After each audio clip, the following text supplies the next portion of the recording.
नमस्कार दोस्तों, आज का ये वीडियो बहुत ही इम्पोर्टेंट और ज़रूरी है आप सभी के लिए।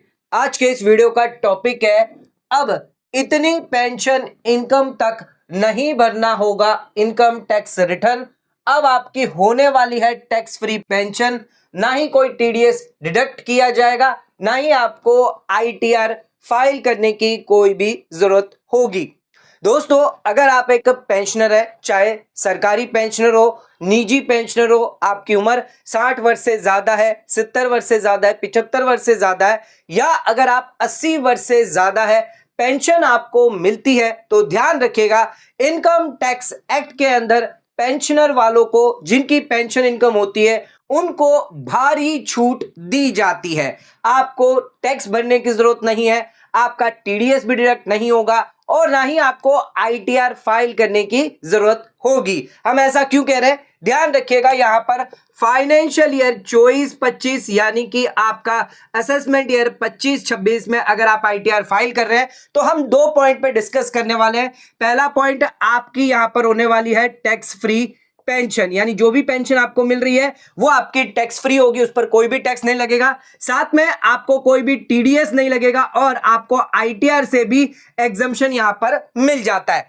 दूसरा हम डिस्कस करेंगे, यहां पर आपकी टैक्स फ्री इनकम रहेगी, यानी कि टैक्स फ्री पेंशन रहेगी, आपको टीडीएस डिडक्ट नहीं होगा, लेकिन यहां पर हो सकता है आपको आईटीआर जो है वो फाइल करना पड़ सकता है। तो आईटीआर इस केस में फाइल करना पड़ सकता है, ए केस में आपको आईटीआर फाइल नहीं करना पड़ेगा और बी केस के अंदर आपको आईटीआर फाइल करना पड़ सकता है। तो ये दो केस नॉर्मली जो है वो यहां पर पेंशनर के लिए होते हैं इनकम टैक्स रिटर्न को लेकर, आपकी टैक्स लायबिलिटी को लेकर। पेंशनर को वैसे तो कई सारे फायदे बेनिफिट मिलते हैं, लेकिन आज हम जानेंगे कि कौन से ऐसे पेंशनर हैं जिनकी पेंशन टैक्स फ्री होती है, यानी कितनी इनकम तक आपकी जो पेंशन है वो टैक्स फ्री हो जाती है, आपको कोई भी टीडीएस जो है वो नहीं कटता, यानी जो भी बैंक आपको पेंशन दे रही है वो आपका टीडीएस डिडक्ट नहीं करेगी। इसी के साथ साथ आपको आईटीआर भी भरने की कोई भी रिक्वायरमेंट नहीं है, और अगर भरनी भी है आईटीआर लेकिन आपको कहीं पर भी टैक्स जो है वो नहीं काटा जाएगा, आपसे कोई भी टैक्स जो है वो नहीं मांगा जाएगा।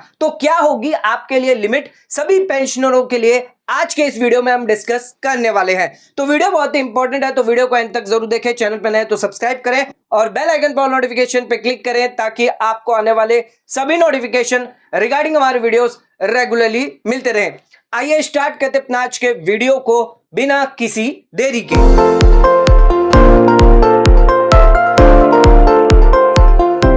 तो दोस्तों, आइए स्टार्ट करते अपना आज के वीडियो को और बात करते हैं, अगर आप एक पेंशनर है तो अब आपको ना ही कोई टैक्स लगेगा, ना ही आपको टीडीएस डिडक्ट होगा और आपकी आईटीआर फाइलिंग से भी आपको बेनिफिट एग्जम्पशन मिल जाता है। सबसे पहले हम ये समझते हैं कौन है पेंशनर। इनकम टैक्स एक्ट के हिसाब से यहां पर कौन पेंशनर माने जाते हैं, तो पेंशनर की अलग अलग तरह की तीन कैटेगरी हम यहां पर लेकर आए आपके लिए।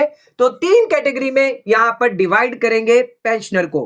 पहली कैटेगरी यानी पहला पॉइंट यह होगा कि पेंशनर जिनकी एज 60 साल या उससे ज्यादा है बट लेस देन 80 ईयर्स, 80 साल से कम है, तो वो यहां पर सीनियर पेंशन माने जाएंगे। सीनियर सिटीजन जो होते हैं वो यहां पर पेंशनर माने जाएंगे। तो ध्यान रखिएगा, सीनियर पेंशनर जो है वो यहां पर कौन माने जाएंगे, जिनकी उम्र 60 से लेकर 80 के बीच में है।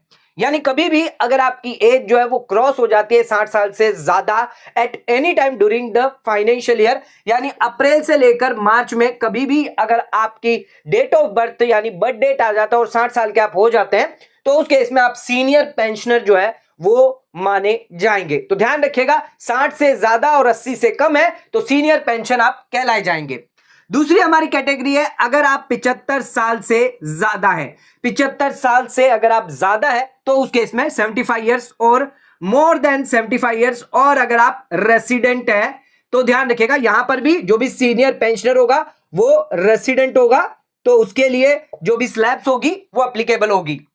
75 या उससे ज्यादा अगर आप पेंशनर है, यहां पर जो भी पेंशनर होगा वो स्पेसिफाइड सीनियर पेंशनर माना जाएगा। तो स्पेसिफाइड सीनियर पेंशनर की कैटेगरी में आप आ जाते हैं अगर आपकी एज 75 साल या उससे ज्यादा है। ध्यान रखिएगा, इन लोगों को एग्जम्पशन मिल जाता है आईटीआर फाइलिंग से, तो आपको यहां पर आईटीआर फाइल जो है वो नहीं करना होता है सेक्शन 194 के तहत।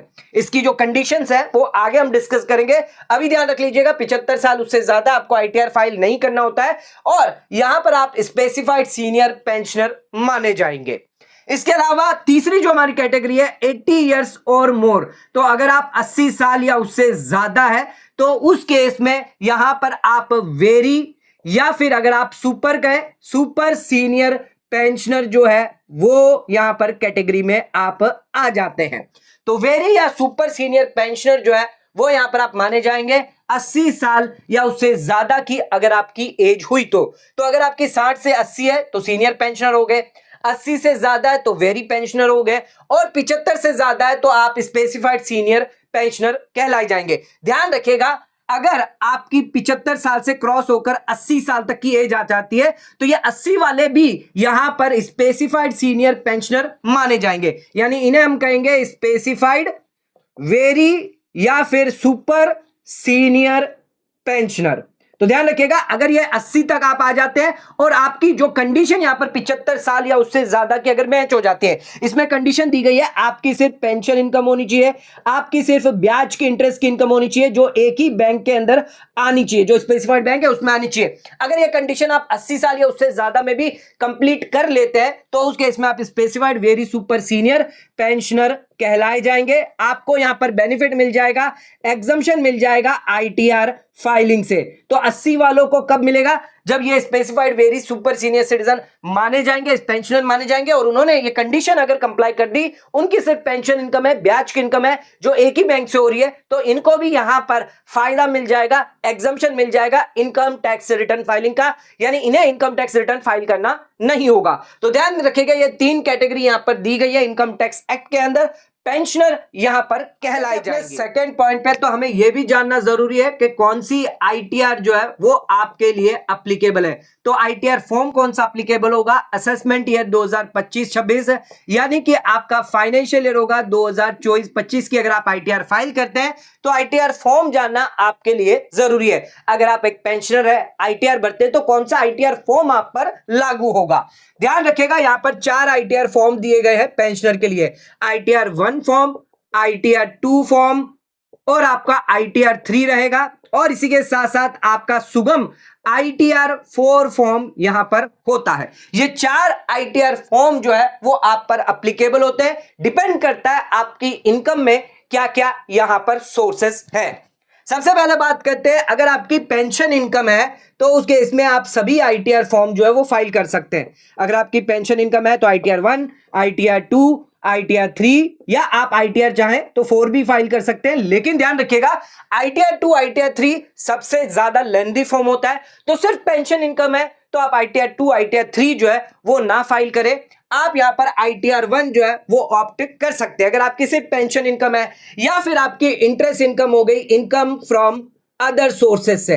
अगर यही 2 इनकम अगर आपकी है तो सिर्फ आप आईटीआर 1 भरे, इसके लिए फिर आपको आईटीआर 2, 3, 4 जो है वो फाइल करने की जरूरत नहीं है। भले आपकी इंटरेस्ट इनकम यहां पर आईटीआर 2 में भी हो सकती है, यहां पर 3 में भी हो सकती है और आईटीआर 4 में भी हो सकती है, आप फाइल कर सकते हैं। लेकिन ये सब लेंथी फॉर्म होते हैं, इससे अच्छा बेटर है आप आईटीआर 1 फाइल करें। आईटीआर 1 सभी रेसिडेंट पेंशनर्स के लिए है, वो यहां पर फाइल कर सकते हैं। इजी फॉर्म होता है, ज्यादा लेंथी नहीं होता, ज्यादा डिटेल आपको नहीं देनी होती है, इसलिए आसानी से आप आईटीआर 1 जो है वो फाइल कर सकते हैं। अब आईटीआर 2, आईटीआर 3 आप कब फाइल करेंगे? जब अगर आपकी कोई भी कैपिटल गेन से इनकम होती है। ध्यान रखिएगा, अगर आपको लॉन्ग टर्म कैपिटल गेन या फिर शॉर्ट टर्म कैपिटल गेन अगर हुआ है तो उस केस में आप आईटीआर 2 या फिर आईटीआर 3 जो है वो फाइल कर सकते हैं। अगर आपका कोई भी लॉन्ग टर्म कैपिटल गेन है, चाहे short term long term capital gain हो, लॉन्ग टर्म कैपिटल गेन हो, यानी आपने शेयर्स में निवेश किया है, शेयर्स की लेन देन करी है या अगर कोई प्रॉपर्टी की लेन देन करी है, उससे अगर आपको कोई गेन हुआ है तो उस केस में आप आईटीआर 2, आईटीआर 3 भरे, क्योंकि अगर आपकी पेंशन इनकम है प्लस आपको कैपिटल गेन हुआ है तो ये 2 फॉर्म आपके लिए बेटर है। इन दोनों में से कोई भी आप भर सकते हैं। अब एक और चीज मैं आपको बता दूं, आईटीआर 3, आईटीआर 4 में से भी आप कोई भी फॉर्म यहां पर चुन सकते हैं। अगर आपकी बिजनेस इनकम है या आपको प्रोफेशन इनकम होती है। यानी कि आईटीआर 3 आप कब चूज कर पाएंगे? आपकी पेंशन इनकम है, आपकी कैपिटल गेन की इनकम है, और अगर आपकी बिजनेस इनकम है तो उस केस में आईटीआर 3 आप फाइल कर सकते हैं। लेकिन अगर आपकी सिर्फ पेंशन और कैपिटल गेन की इनकम है, बिजनेस इनकम नहीं है, तो आईटीआर 2 फाइल करें, वो आपके लिए बेटर ऑप्शन है, वही आपके लिए वैलिड फॉर्म होगा। क्योंकि अगर आपने गलत आईटीआर फॉर्म चूज कर लिया तो उस केस में आपकी इनकम टैक्स रिटर्न डिफेक्टिव हो जाएगी आपकी, यानी ड्यू डेट अगर चली गई तो यह मान लिया जाएगा कि आपने आईटीआर भरी ही नहीं है। तो प्रॉपर आईटीआर फॉर्म जरूर सिलेक्ट करें। आईटीआर 2 कब करना? आपकी पेंशन ब्याज की इनकम है और कैपिटल गेन की इनकम है तो आईटीआर 2 हो जाएगा। आईटीआर 3 कब? पेंशन ब्याज की इनकम हो गई, कैपिटल गेन की इनकम हो गई, बिजनेस और प्रोफेशन की इनकम हो गई। यहां पर अगर आपने बुक्स ऑफ अकाउंट जो है या तो आपको मेंटेन करना है या आपको अगर ऑडिट भी करवानी है तो उस केस में आप आईटीआर 3 जो है वो फाइल कर सकते हैं। 4 के अंदर भी बिजनेस प्रोफेशन है, लेकिन यहां पर ध्यान रखिएगा आपको प्रेजेंटिव बेसिस पर टैक्सेशन पर आपको दिखाना होता है 44 एडी और 44 एडी ए के तहत। ध्यान रखिएगा आईटीआर 3 आप कब भरेंगे? जब आपके बिजनेस की टर्नओवर 1 करोड़ से ज्यादा है, प्रोफेशन की टर्नओवर 50 लाख से ज्यादा है, तो उस केस में आप ऑडिट में आ जाते हैं। अगर इससे कम की लिमिट है तो उस केस में आप नॉन ऑडिट में आते हैं, लेकिन आपको बुक्स ऑफ अकाउंट मेंटेन करना होता है, आपको आईटीआर फाइल करनी पड़ती है आईटीआर 3। आईटीआर 4 उन्हीं लोगों के लिए है, यहां पर अगर आप प्रेजेंटिव बेसिस पर इनकम दिखाते हैं, आपका जो टर्नओवर है बिजनेस के केस में 2 करोड़ तक है और प्रोफेशन के केस में 50 लाख रुपए तक है, तो आप आईटीआर 4 जो है वो फाइल कर सकते हैं। आपको यहां पर प्रॉफिट 8% ऑनलाइन केस में और 6% ऑनलाइन केस में और 8% आप कैश बेसिस पर अगर आपका टर्नओवर है तो वो यहां पर आप दिखा सकते हैं, प्रॉफिट आप दिखा सकते हैं 8%। तो यहां पर आपके लिए आईटीआर 4 सिर्फ प्रिजम्पटिव टैक्सेशन वालों के लिए जिनमें आपकी 2 करोड़ 50 लाख की लिमिट है, तो यहां पर आपको कोई भी ऑडिट नहीं करवानी होती। लेकिन अगर आपको ऑडिट करवानी है या आपको बुक्स ऑफ अकाउंट मेंटेन करना है, बिजनेस टर्नओवर है, प्रोफेशन टर्नओवर है, 1 करोड़ की लिमिट है, 50 लाख की लिमिट है, तो उस केस में आप आईटीआर 3 जो है वो आपके लिए बेटर ऑप्शन होता है, वही आपको फाइल करना चाहिए। तो ध्यान रखिएगा आईटीआर 1, आईटीआर 2, 3, 4 ये चारों फॉर्म जो है वो पेंशनर के लिए एप्लीकेबल तो है, लेकिन डिपेंड करता है आपकी इनकम कौन सी है। अगर आपकी इनकम से पेंशन इंटरेस्ट इनकम है तो आईटीआर 1 भर सकते हैं। अगर आपकी इनकम पेंशन इंटरेस्ट और कैपिटल गेन की इनकम है तो आईटीआर 2 भर सकते हैं। अगर आपकी pension income, interest income, business income है, कैपिटल गेन की इनकम है और बिजनेस इनकम जो है वो आप ऑडिटेड में हो सकते हैं या नॉन ऑडिट में हो सकते हैं, लेकिन आपका प्रिजम्पटिव टैक्सेशन नहीं होना चाहिए, तो उस केस में आईटीआर 3 भर सकते हैं। आईटीआर 4 कब भर सकते हैं? पेंशन इनकम है, इंटरेस्ट इनकम है और प्रिजम्पटिव बेसिस पर आपकी टैक्सेशन इनकम है, यानी 8%, 6% आप प्रॉफिट दिखाते हैं तो आईटीआर 4 आप जमा कर सकते हैं। तो ये तो हमने आपको क्लियर कर दिया कौन सा आईटीआर फॉर्म जो है वो आपको भरना होगा, तो आप चूज कर सकते हैं, डिपेंड करता है आपकी इनकम कौन से हेड की है। अब बात करते हैं आपकी कितनी टैक्स फ्री इनकम होगी, क्या टीडीएस नहीं लगेगा, आईटीआर नहीं बननी है तो उसके लिए क्या लिमिट दी गई है इनकम टैक्स के अंदर, आइए इसके बारे में जाते हैं अब अपने नेक्स्ट पॉइंट पे। तो ध्यान रखिएगा जो हमारा तीसरा पॉइंट है जिसमें हम जानेंगे tax free pension, no TDS और नो आईटीआर फाइलिंग। सबसे पहले हमें यह समझ लेना है कि कब आपको आईटीआर जो है वो फाइल नहीं करनी होती है। अगर आपकी टोटल इनकम जो है वो अगर ज्यादा होती है बेसिक एग्जम्पशन लिमिट से, तो उस केस में ध्यान रखिएगा बेसिक एग्जम्पशन लिमिट आपको पता ही है, ओल्ड टैक्स रिजीम में 3 लाख की बेसिक एग्जम्पशन लिमिट है, न्यू टैक्स रिजीम में भी 3 लाख की बेसिक एग्जम्पशन लिमिट है। पर ओल्ड टैक्स रिजीम में सीनियर सिटीजन के लिए 3 लाख है, सुपर सीनियर सिटीजन है तो उस केस में 5 लाख की बेसिक एग्जम्पशन लिमिट दी गई है। अगर इससे ज्यादा आपकी टोटल इनकम हुई तो उस केस में आपको आईटीआर फाइल करना यहां पर मैंडेटरी हो जाता है। तो यहां में जितने भी पेंशनर है उनको ध्यान रखना है, 3 लाख, 5 लाख या 3 लाख न्यू टैक्स रिजीम में है तो आईटीआर आपको फाइल करना पड़ेगा, लेकिन यहां पर कुछ चीजों का एक्सेप्शन दिया गया है। अब ये जो कैलकुलेशन है, आपको जो बेसिक एग्जम्पशन लिमिट जो गिननी है, आपकी टोटल इनकम कितनी होनी चाहिए, यह ध्यान रखिएगा कि टोटल इनकम पर यहां पर 2 चीज को हटाया गया है। कौन सी 2 चीज? एक तो है आपके कैपिटल गेन के एग्जम्पशन, तो जो भी आपके 54 है, 54B है, 54D है, 54EC है, 54F का एग्जम्पशन सेक्शन है, 54G हो गया और 54GA, ये जितने भी एग्जम्पशन सेक्शन कैपिटल गेन के अंदर दिए गए हैं इनको बिना कैलकुलेट करे यानी विदाउट गिविंग इफेक्ट आपको यहां पर टोटल इनकम जो है वो निकालनी है। ये ध्यान रखिएगा जो भी टोटल इनकम आप निकालेंगे उनमें से अगर ये एग्जम्पशन आपने ले लिए हैं तो इन एग्जम्पशन को आपको कैलकुलेट नहीं करना है। इसके अलावा अगर आपके जो भी डिडक्शंस होते हैं चैप्टर 6A के, वो भी आपको कंसीडर नहीं करने हैं, यानी सेक्शन 80C से लेकर 80U के जितने भी डिडक्शन है तो उनको भी यहां पर कंसिडर नहीं करना है। इन दोनों को बिना कंसिडर करे हुए आपकी जो टोटल इनकम आएगी, अगर वो ज्यादा होगा बेसिक एग्जम्पशन लिमिट से, तो उस केस में आपको आईटीआर फाइल करना मैंडेटरी है। लेकिन अगर ये total income basic exemption limit से कम हुई, 3 लाख 5 लाख से कम हुई, तो आईटीआर फाइल नहीं करना है। ये चीज ध्यान रख लीजिएगा कि यहां पर आपको कैपिटल गेन के एग्जम्पशन डिडक्शन जो होते हैं एटीसी से एटीयू, ये यहां पर कंसिडर नहीं करने हैं। क्यों कंसिडर नहीं करने? अगर आपको आईटीआर फाइलिंग के लिए देखा जाए तो ये कंसिडर नहीं किए जाएंगे। इसके अलावा ध्यान रखिएगा टोटल इनकम क्या है, आपके 5 हेड ऑफ इनकम ही तो दी गई है, जो आपकी सैलरी इनकम हो गई, कैपिटल गेन की इनकम हो गई, हाउस प्रॉपर्टी की यानी रेंट इनकम आपकी हो गई, बिजनेस और प्रोफेशन से आपकी इनकम होती है, या फिर इनकम फ्रॉम अदर सोर्सेस है। तो ये 5 हेड ऑफ इनकम जो होती है वही आपकी टोटल इनकम जो कहलाती है। अब इसमें कैसे कैलकुलेशन होता है आपकी इनकम का, आइए जानते हैं। तो आपका सैलरी इनकम होता है, ये सैलरी इनकम हो गया, या आपकी पेंशन इनकम हो गई। अब इसमें से आपको लेस स्टैंडर्ड डिडक्शन जो होता है 50,000 रुपए ओल्ड टैक्स रिजिम, या 75,000 रुपए न्यू टैक्स रिजिम, उसका फायदा आपको मिलता है। इसके बाद आपकी होती है दूसरी, आपकी होती है रेंट की इनकम। इसमें भी आपको 30% जो है स्टैंडर्ड डिडक्शन का फायदा मिल जाता है। फिर आती है आपकी इनकम फ्रॉम अदर सोर्सेस, फिर आती है आपकी कैपिटल गेन की इनकम, फिर आती है, तो कैपिटल गेन में ध्यान रखिएगा जो एग्जम्पशन मैंने आपको बताए थे ये यहां पर कंसीडर नहीं करने, 54 के एग्जम्पशन वो कंसीडर नहीं करने। इसके अलावा आपके बिजनेस और प्रोफेशन से इनकम हो सकती है। तो ये टोटल जितनी भी इनकम हुई आपकी, ये टोटल इनकम निकल कर आई, ग्रोस टोटल इनकम। इसमें से आपको डिडक्शन जो होते हैं चैप्टर 6A के 80C से 80U के, ये भी आपको जो है कंसीडर नहीं करने। तो कैपिटल गेन के जो एग्जम्पशन है वो भी कंसीडर नहीं करने, आपको डिडक्शन कंसीडर नहीं करने। इसके बाद आपकी जो नेट टोटल इनकम आती है, तो ध्यान रखिएगा आपकी ग्रोस टोटल इनकम, तो जो भी आपकी टोटल इनकम होगी वो यहां पर विदाउट ये सेक्शन 80C 80U के डिडक्शन नहीं होनी चाहिए। जिसके बाद आपकी टोटल इनकम निकल कर आती है। तो इन सभी हेड को मिलाकर, अब इसमें ये सभी हेड में इंपॉर्टेंट क्या है, तो यहां पर स्टैंडर्ड डिडक्शन आपको मिल जाता है। तो यहां पर ध्यान रखिएगा टोटल इनकम कैलकुलेट करते वक्त हम यहां पर स्टैंडर्ड डिडक्शन जो है उसको जरूर ध्यान में रखेंगे। जो भी आपका 50,000 रुपया है या फिर जो भी आपका 75,000 रुपया है, यह भी यहां पर कंसिडर किया जाएगा। यानी 3 लाख है तो 3 लाख प्लस 50,000 यहां पर कंसिडर किया जाएगा आपका स्टैंडर्ड डिडक्शन। यानी 3.5 लाख तक की आपकी इनकम हुई, एग्जांपल के तौर पर 3.5 लाख की आपकी इनकम हुई, सीनियर सिटीजन है, तो आपको आईटीआर नहीं फाइल करना, ना ही कोई टैक्स लगेगा, ना ही कोई टीडीएस कटेगा, ना ही आपको कोई आईटीआर फाइल करनी पड़ेगी, क्योंकि यहां पर हम स्टैंडर्ड डिडक्शन देखेंगे। लेकिन कैपिटल गेन का एग्जम्पशन और ये 80C से 80U के डिडक्शन, इसको हम कंसिडर नहीं करेंगे। इसके अलावा एक और पॉइंट ध्यान रखिएगा, आपको यहां पर 87A रिबेट का यहां पर नहीं देखना है। टोटल इनकम करते वक्त 87A रिबेट नहीं देखेंगे, क्योंकि 87A रिबेट आपकी जो टोटल इनकम निकल कर आएगी वो इनकम पर कितना टैक्स होगा वो माफ करता है, बात करता है 87A, यानी टैक्स का रिबेट है। ये कोई आपकी टोटल इनकम नहीं होती, ये रिबेट होता है। इसलिए 87A रिबेट जो है यहां पर हम कैलकुलेट करते वक्त नहीं देखेंगे, हम सिर्फ यहां पर स्टैंडर्ड डिडक्शन जो है वही कंसिडर करेंगे।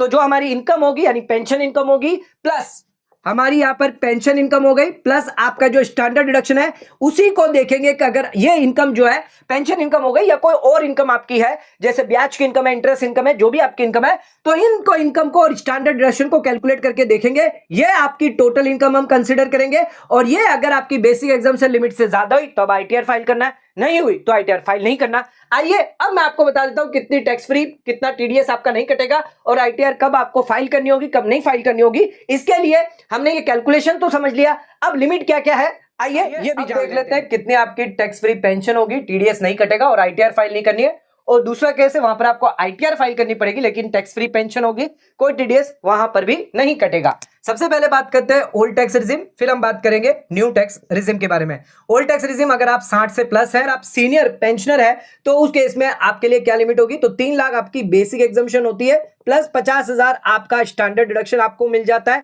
इसमें आपको 3.5 लाख तक की इनकम पर एनम, पूरे साल में अगर 3.5 लाख तक की इनकम है, इंक्लूडिंग अगर आपकी पेंशन इनकम है, तो उस केस में आपको यहां पर कोई भी टैक्स नहीं देना है। तो पेंशन इनकम कितनी होनी चाहिए, 3 लाख रुपए तक के 50,000 स्टैंडर्ड डिडक्शन, तो 3.5 लाख तक की पूरी अगर आपकी पेंशन इनकम है, यानी कि 29,100 रुपए पर महीने की अगर आपकी पेंशन हुई तो कोई भी टैक्स आपको नहीं देना है, कोई भी टीडीएस आपका नहीं डिडक्ट होगा, ना ही कोई आईटीआर आपको फाइल करनी होगी। अब बात करते हैं अगर आप 80 से ऊपर है तो उसके इसमें उनके लिए लिमिट 5 लाख की दी गई है, प्लस 50,000 आपका स्टैंडर्ड डिडक्शन हो जाता है। तो उस केस में आपकी 5.5 लाख की टोटल इनकम हो जाती है पूरे साल में, और 45,800 रुपया पर मंथ के हिसाब से अगर आप पेंशन कमाते हैं, 45,800 तक अगर आपको पेंशन आती है, तो उस केस में भी कोई भी आईटीआर फाइल नहीं करनी, टैक्स फ्री पेंशन आपकी रहने वाली है। अब बात करते हैं न्यू टैक्स रिजीम। अगर आप 60 है, 70 है, 80 है, जितनी भी आपकी एज है, 3 लाख आपको बेसिक एग्जम्पशन मिल जाता है न्यू टैक्स रिजीम में, प्लस 75,000 रुपए यहां पर आपको स्टैंडर्ड डिडक्शन मिलता है। तो 3,75,000 तक आपको कोई भी टैक्स नहीं लगता। तो no ITR, no tax, tax free pension आपकी रहेगी, 1 रुपया भी टैक्स आपको नहीं लगेगा। ध्यान रखिएगा, यहां पर 31,250 रुपए पर महीने की अगर आपकी पेंशन है, इतनी पेंशन है, तो कोई भी टैक्स आपको न्यू टैक्स रिजीम में नहीं लगेगा। तो 29,100 है, 60 से ऊपर है, 80 के अंदर है, तो कोई भी आपको जो है टैक्स नहीं लगेगा, आईटीआर फाइल नहीं करनी। 45,800 है, तो उस केस में 80 से ऊपर है, तो कोई आईटीआर फाइल नहीं करनी, कोई टैक्स नहीं देना। और 31,250 है न्यू टैक्स रिजीम में, आपको यहां पर फायदा मिल जाता है।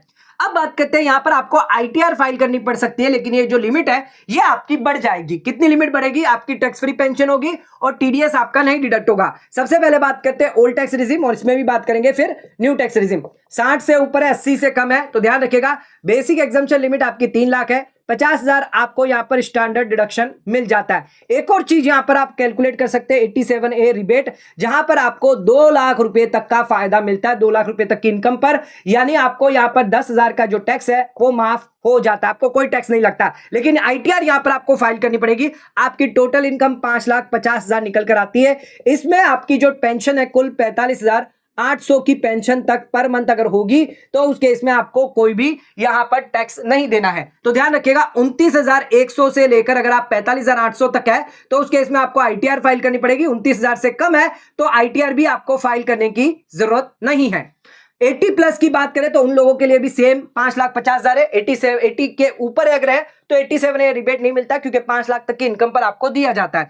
न्यू टैक्स रिजीम की बात करें तो यहां पर आप 60 है, 70 है या 80 कितने भी है, 3 लाख की आपकी बेसिक एग्जम्पशन लिमिट है, 75,000 आपको स्टैंडर्ड डिडक्शन मिल जाता है, और 87A रिबेट यहां पर आपको 4 लाख तक की इनकम पर मिल जाता है। यहां पर ध्यान रखिएगा 20,000 रुपए का टैक्स जो है वो आपका माफ हो जाता है, 1 रुपया भी टैक्स नहीं लगता। अब टोटल कुल इनकम 7,75,000 रुपए आपकी यहां पर निकल के आती है, यानी 64,500 तक का पेंशन अमाउंट पर मंथ अगर आपका है तो आपको कोई भी टैक्स नहीं लगता है। तो ध्यान रखिएगा, सबसे ज्यादा यहां पर आपको फायदा मिलता है न्यू टैक्स रिजीम में, पर आईटीआर आपको यहां पर फाइल करनी पड़ सकती है।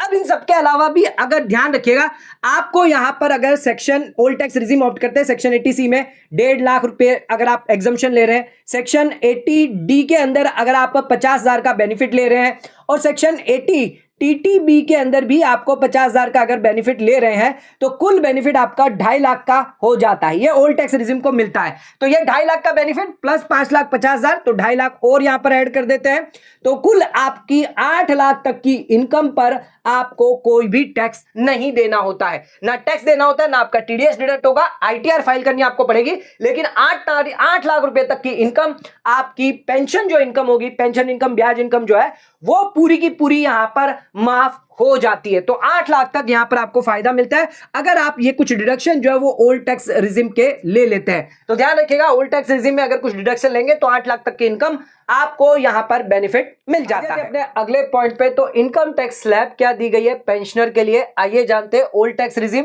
और न्यू टैक्स रिजीम में। तो ओल्ड टैक्स रिजीम में सबसे पहले बात करते हैं, जो भी आप सीनियर पेंशनर है तो 3 लाख तक आपको कोई टैक्स नहीं देना है। ऑलरेडी हमने आपको बता दिया 3 लाख तक आपकी बेसिक एग्जम्पशन लिमिट दी गई है। 3 से 5 लाख तक आपको 5% टैक्स लगेगा, लेकिन अगर आपकी 5 लाख की इनकम है तो 5 लाख की इनकम पर आपको 87A रिबेट का फायदा मिलता है। 10,000 रुपए तक का टैक्स यहां पर माफ आपका हो जाता है। 5 से 10 लाख की बात करें तो 20% टैक्स आपको लगता है, और 10 लाख से ज्यादा आपकी इनकम है तो 30% टैक्स रेट आपको लग जाता है। यह बात कर रहे हैं हम 60 से लेकर 80 वालों के, जिनकी एज 80 से ज्यादा है, सुपर सीनियर पेंशनर है, उन लोगों के लिए यहां पर 5 लाख तक निल है। यहां पर आपको कोई भी 87A का रिबेट का फायदा नहीं मिलता। 5 से 10 की बात करें तो 20% टैक्स लगेगा, और 10 लाख से ऊपर अगर आपकी इनकम है तो 30% टैक्स रेट आपको लग जाता है। अब बात करते हैं न्यू टैक्स रिजीम की। यहां पर 60 हो, 70 हो, 75 हो, 80 हो, जितने भी पेंशनर है सबके लिए एक ही लिमिट यहां पर दी गई है। तो 3 लाख तक आपका नील रहता है, 3 से 7 लाख तक आपको 5% टैक्स लगता है। ध्यान रखिएगा यहां पर भी 7 लाख तक की इनकम पर आपको 87A का रिबेट मिलता है, 20,000 रुपए तक का टैक्स यहां पर आपका माफ हो जाता है। 7 से 10 लाख तक की बात करें तो 10%, 10 से 12 की बात करें तो 15%, 12 से 15 लाख की इनकम है तो 20% और 15 से ज्यादा हुई तो 30% टैक्स रेट यहां पर आपको लग जाता है। तो ये टैक्स स्लैब दी गई है पेंशनर के लिए। तो फाइनेंशियल ईयर 24-25 और असेसमेंट ईयर 25-26 के लिए ये टैक्स स्लैब आपको देखनी है, टैक्स कैलकुलेट करते पॉइंट है वो बहुत ही इंपॉर्टेंट है सभी पेंशनर्स के लिए। तो आपको न्यू टैक्स रिजिम में जाना है, ओल्ड टैक्स रिजिम में जाना है। ध्यान रखिएगा बिजनेस प्रोफेशन वालों को बहुत ज्यादा ध्यान देना पड़ेगा टैक्स रिजिम ऑप्ट करते वक्त ITR 3 ITR 4 अगर आप फाइल कर रहे हैं। सबसे पहले आपको यह देखना होगा कि आप फाइनेंशियल ईयर 23-24 की जब आपने रिटर्न भरी थी पिछले साल की, तो उसमें आपने ओल्ड टैक्स रिजिम ऑप्ट करी थी या फिर आपने न्यू टैक्स रिजिम जो है वो ऑप्ट करिए। अगर आप कहते हैं मैंने ओल्ड टैक्स रिजिम ऑप्ट करी तो आपने फॉर्म जमा किया होगा 10IEA। ये फॉर्म आपने जो है ड्यू डेट से पहले जमा किया तो मतलब आपकी ओल्ड टैक्स रिजिम 23-24 में थी। अब आपसे सवाल पूछा जाएगा कि आपको 24-25 में कौन सी टैक्स रिजिम में जाना है, आपको ओल्ड में जाना है या आपको न्यू में जाना है। अगर आप कहते हैं नहीं मुझे 23-24 में मैं ओल्ड में था, 24-25 में भी मैं ओल्ड में ही रहना चाहता हूं, तो उसके लिए आपको कोई भी फॉर्म जमा करने की जरूरत नहीं है, ऑलरेडी आपने फॉर्म जमा कर दिया है। यही फॉर्म की डिटेल जो है वो आप यहां पर 24-25 में डाल सकते हैं। लेकिन अगर आप कहते हैं मैं न्यू टैक्स रिजिम में जाना चाहता हूं 24-25 में, तो उस केस में आपको विड्रॉ का फॉर्म जमा करना होगा, क्योंकि ये आपने फॉर्म अप्लाई के लिए किया था, अब आप विड्रॉ कर रहे हैं ओल्ड टैक्स रिजिम में, तो आपको फिर से 10IEA जमा करना होगा असेसमेंट ईयर 25-26 के लिए, और उसकी जो डेट ऑफ फाइलिंग है और एक्नॉलेजमेंट नंबर है ये आपको देनी होगी। तो ये चीज ध्यान रखेगा। अगर ओल्ड में जाते हैं तो कोई दिक्कत नहीं है, कोई फॉर्म जमा करने की जरूरत नहीं है, आप सीधा ओल्ड में ऑप्ट कर सकते हैं। सिर्फ डेट ऑफ फाइलिंग और जो एक्नॉलेजमेंट नंबर आपकी थी पिछले बार आपने जो फॉर्म भरा था वो आप दे सकते हैं। न्यू में जाना चाहते हैं तो उस केस में आपको फॉर्म भरना जरूरी हो जाता है। अगर आप कहते हैं 23-24 में मैं न्यू टैक्स रिजिम में था, तो उस केस में कोई ऑप्शन नहीं है, आप यहां पर डिफॉल्ट में थे, यहां पर आपको कोई भी फॉर्म 10IEA जमा करने की कोई रिक्वायरमेंट नहीं थी। अब आपसे वापस पूछा जाएगा 24-25 में आप कौन सी टैक्स रिजिम में जाना चाहते हैं। आप कहते हैं मुझे ओल्ड में जाना है या मुझे न्यू में जाना है। अगर आप कहते हैं मुझे न्यू में जाना है तो उस केस में भी कोई फॉर्म जमा नहीं करना, डिफॉल्ट आपकी न्यू टैक्स रिजिम रहेगी। लेकिन अगर आप कहते हैं मुझे ओल्ड में जाना है तो उस केस में आपको यहां पर फॉर्म जमा करना पड़ेगा, फॉर्म 10IEA। ये आपका असेसमेंट ईयर 25-26 के लिए, जिसके अंदर आप डेट ऑफ फाइलिंग और एक्नॉलेजमेंट नंबर दे देंगे। एक चीज ध्यान रखिएगा, ये बिजनेस और प्रोफेशन के लिए हम बात कर रहे हैं। अगर आपके बिजनेस प्रोफेशन से इनकम है तो उस केस में यहां पर आपको ऑप्शन जो है वो चुनना होता है। जो पेंशनर है, नॉर्मली पेंशनर की बिजनेस प्रोफेशन इनकम नहीं होती है, तो ये आपको तभी करना है जब आपकी बिजनेस प्रोफेशन से इनकम हो। और एक बार अगर आप ओल्ड टैक्स रिजिम से बाहर निकल जाएंगे, एक बार निकल जाएंगे, उसके बाद आप कभी भी ओल्ड टैक्स रिजिम को ऑप्ट नहीं कर पाएंगे। यानी ओल्ड से न्यू में चले गए, फिर आप ओल्ड को नहीं ऑप्ट कर पाएंगे जब तक आपके बिजनेस प्रोफेशन से इनकम है। अब बात करते हैं जिन लोगों की बिजनेस प्रोफेशन से इनकम नहीं है, तो उन लोगों के लिए है ITR 1 हो गया, ITR 2 हो गया, या ITR 3 ITR 4 ITR 3 हो सकता है, क्योंकि आपके अगर बिजनेस इनकम नहीं है तो ITR 3 भी आप फाइल कर सकते हैं। तो ध्यान रखिएगा इस केस में आपको ITR फॉर्म के अंदर ही यहां पर देना होगा कि आपको ओल्ड में जाना है, न्यू में जाना है, इसके लिए यस और नो दिया होगा। ओल्ड में जाना चाहते हैं तो यस पर करिए, ओल्ड में नहीं जाना चाहते, डिफॉल्ट में रहना चाहते हैं तो नो पर टिक करें। हर साल इसको आप चेंज कर सकते हैं। तो ITR फॉर्म के अंदर यह दिया जाता है, लेकिन बिजनेस और प्रोफेशन के केस में थोड़ा सा यहां पर आपको फॉर्म जमा करना होता है, और एक बार आपने जमा कर दिया फिर आप उस साल के लिए तो उस स्कीम में चेंज नहीं कर सकते। लेकिन नेक्स्ट ईयर अगर चेंज करते हैं तो फिर वापस ओल्ड टैक्स रिजिम में कभी नहीं जा पाएंगे जब तक आपकी बिजनेस इनकम होती है। आपको आखिरी पॉइंट समझा देते हैं कि चेंज इन टैक्स रिजिम, अगर आप न्यू से ओल्ड में जाना चाहते हैं या ओल्ड से न्यू में जाना चाहते हैं, और ड्यू डेट आपकी क्या है, आइए इसके बारे में जान लेते हैं। तो सबसे पहले बात करते हैं ओरिजिनल ITR की ड्यू डेट है आपकी 31 जुलाई 2025। बिलेटेड और रिवाइज की बात करें तो 31 दिसंबर आपके लिए आखिरी ड्यू डेट होती है। ध्यान रखिएगा ओरिजिनल ITR की बात करें, अगर आपकी नॉन बिजनेस और प्रोफेशन है तो उस केस में ITR फॉर्म के अंदर ही आपको यस और नो करना होता है। ओल्ड टैक्स रिजिम में जाना है या न्यू टैक्स रिजिम में जाना है, बिफोर द ड्यू डेट आप यहां पर कर सकते हैं।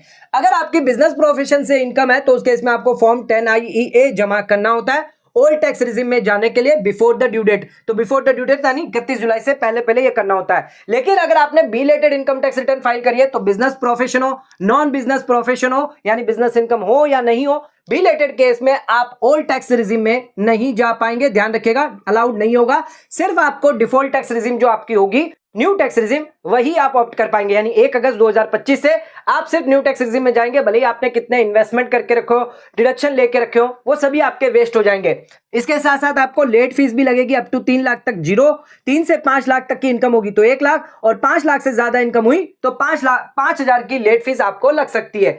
रिवाइज आईटीआर में अगर आप बात करें तो रिवाइज आईटीआर में आपको अलाउ किया जाता है, आप ओल्ड से न्यू या न्यू से ओल्ड में हो सकते हैं। लेकिन अगर आपकी बिजनेस और प्रोफेशन से इनकम है तब आप तभी हो पाएंगे जब आपने already form 10IE before the due date file किया हो, यानी बिफोर 31 जुलाई से पहले अगर आप जमा किया है फॉर्म, तभी आप रिवाइज रिटर्न में आप न्यू से ओल्ड में जा सकते हैं। तो ये कुछ कंडीशन यहां पर दी गई है। ये हमने बात करी है नॉन ऑडिट केस के बारे में। ओरिजिनल आईटीआर के लिए ड्यू डेट है 31 जुलाई, जो ऑडिट वाले हैं उन लोगों के लिए 31 अक्टूबर 2025।